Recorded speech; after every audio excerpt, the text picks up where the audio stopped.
السلام عليكم ورحمة الله وبركاته. معكم المتخصص في علم الآثار المصرية أحمد عبد الحميد. أهلا وسهلا بكم في قناة هيستوريا. ما تنساش تعمل زر اللايك وتعمل شير وتعمل سبسكرايب عشان غيرك يستفيد بالحلقة. أهلا وسهلا بكم في حلقتنا الجديدة. سؤال بيتسأل كتير جدا للناس وبيسألني أنا شخصيا لما أتكلم في محاضرات. التوحيد في مصر القديمة قام على فكرة الغزو والتدخل العسكري ولا قام على فكرة السلم والنشر الثقافي؟ في عندنا موقفين من العلم. موقف من خلال الأثر الموجود في المتحف المصري، والشق الثاني بعتمد فيه على دراسة فيلدونج لحضارة نقادة. لما تيجي تبص المناظر الموجودة على صلاه الملك نعرمر في الموجودة في المتحف المصري، بتلاقي ملك الجنوب مسيطر على ملك الشمال ويضربه بالمقمعة أو يضرب أسير تحت يده بالمقمعة. معنى ده والمنظر اللي قدامك ده بيدل على سيطرة ملك الجنوب على ملك الشمال، وبالتالي على منطقة الشمال كلها، وإنه غزا وحصل حرب ما بين الشمال والجنوب واستثر فيها الجنوب على الشمال بقيادة الملك نعرمر مينا.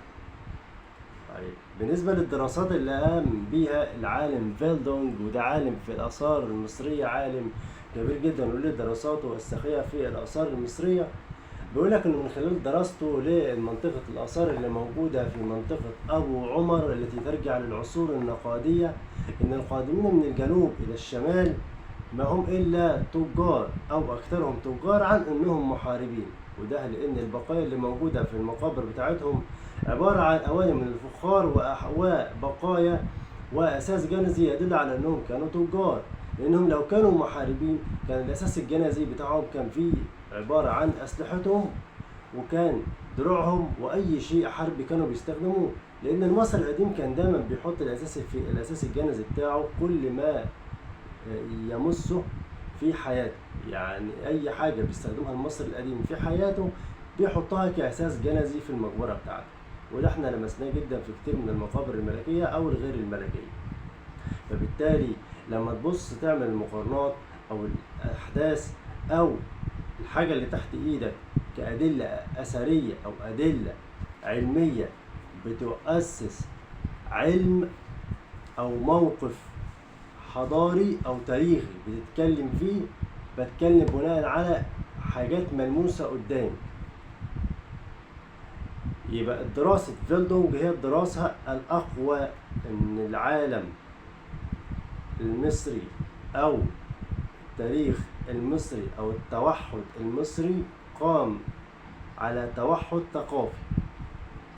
طيب نقطة تانية بالنسبة للثقافة، مصر كانت موحدة ثقافيا في فترة النقادة التانية، والفترة دي كانت قبل التوحيد تماما، لأن فترة التوحيد قامت في فترة تانية خالص، اللي كان آخر مرحلة من مراحلها الملك نعرمر مينا، وليس أول مرحلة من مراحل التوحيد. الملك نعرمر مينا هو آخر مرحلة من مراحل التوحيد. تمام؟ طيب العصور النقادية اللي أنا بتكلم فيها دي إيه هي الأزمان بتاعتها أو بتخص زمنيا إزاي؟ النقادة الأولى من 3900 إلى 3600 قبل الميلاد. النقادة الثانية من 3600 إلى 3200 قبل الميلاد. النقادة الأولى من 3100 إلى 3200 عذرا إلى 3100 قبل الميلاد. هي دي العصور النقادية.